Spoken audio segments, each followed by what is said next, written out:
Hey, this is Danny Jr. How can my ex-Corvette help you earn at least $10,000 a month? Find out on this episode.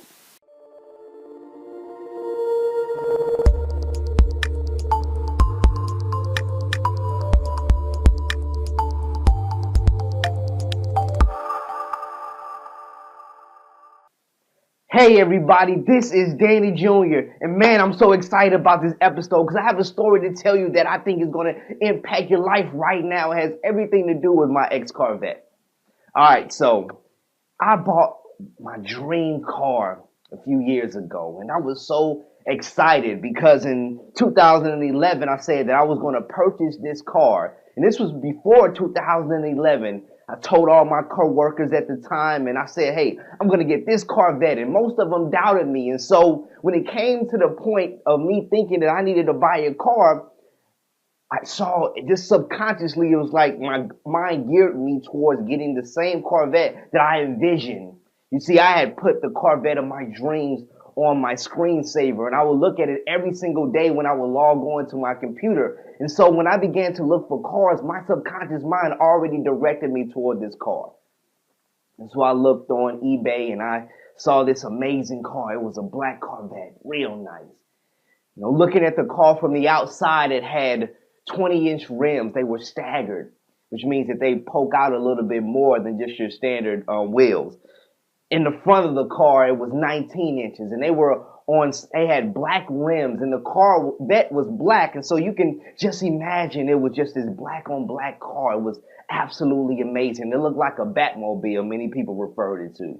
Inside, it was kind of like a creamish color, and it was absolutely amazing. So I was so excited to get this car. I talked to the guy who I was going to buy it from, and I drove all the way to Chicago for this very successful guy who was selling the car, and I would talk with him, and I was looking at the car. I was fascinated. Took some pictures of the car, and things were going great. From the outside, this car looked absolutely stunning. It looked amazing. It was a car that looked like no other car in my entire area, and things were going great. You see, I began to notice something about the car. And what I noticed about the car is that not too long after purchasing the car, I realized something was wrong with it. You see, the speedometer worked sparingly. The speedometer worked sometimes, and most of the time it didn't work. So I called the guy, hey, what's going on with the speedometer? Well, sometimes it does that, but don't worry, it's all good. I said, okay, okay, it's fine. So then I began to drive, and I began to realize something. Tried to test out the windshield wipers, and the windshield wipers didn't work. I was like, what's going on with this? So, I said, okay, maybe there's something wrong with it. Maybe I'll get home and take a look at it. And I noticed something else as well. As I got out the car and then later on got back in the car, I realized that the door didn't always open consistently. It's like, man, what's going on with this? And so I began to get inside the car 70% of the time, and then the other 30% of the time forcing my way in, trying to figure a way to get inside of this car. Now, and as I began to drive it, I said, you know what, let me go ahead and go as fast as this vehicle can go. So I went top speed, 100 miles an hour. And guess what happened? I began to notice something. The car began to shake.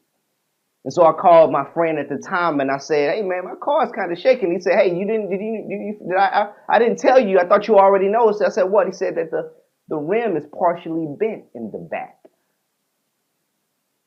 And so I was like, man, there's so many issues with this car. And I went and got all those repaired, which cost me thousands upon thousands of dollars.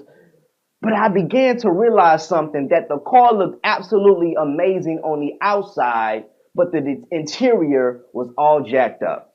See, the speedometer didn't work. You only can get into the car 70% of the time. The other 30, you got to kind of force your way in. It began the windshield wipers, they didn't work. But from the outside, the car looked absolutely gorgeous. But from the inside, there were issues. You see, what am I trying to tell you? What does this have to do with you? You see, I realized that the car had gotten to an accident previously. There was something that happened on the outside that affected the inside. And so now the car looked amazing on the outside, but the interior was all messed up. And what I'm trying to tell you right now, and what my Corvette is trying to teach you about you making $10,000 a month, that it first starts with you believing on the inside that you can actually obtain such a dollar amount. You see, it's already been done before, but now it's for you to believe. But that belief first starts on the inside. Stop working on the exterior all the time. Stop working on the exterior, making sure that you look good on the outside, which is great, right? But on the inside is where all the development happens, and where that $10,000 a month is absolutely possible. Start working on the outside of yourself. No, just kidding. The inside. Just caught you there. See if you were listening. You have to work on the inside, because the inside is where everything starts. You see, when you work on the inside, it reveals itself on the outside. And so, for example, I have a strategy that can teach you how to make that a month, right? But you have to actually believe in the strategy that is possible for you, and take the action that will yield those results. And so I want you at this moment right now to believe. And so let me offer you one thing that you can do at the end of this video. I need you to write down three things, three belief systems that you currently have that you have realized are hindering you from making $10,000 a month, or whatever amount that you believe is possible for you, right? What's hindering you from making that? And so I want you to work on the inside more than you work on the outside. This is Danny Jr. signing off.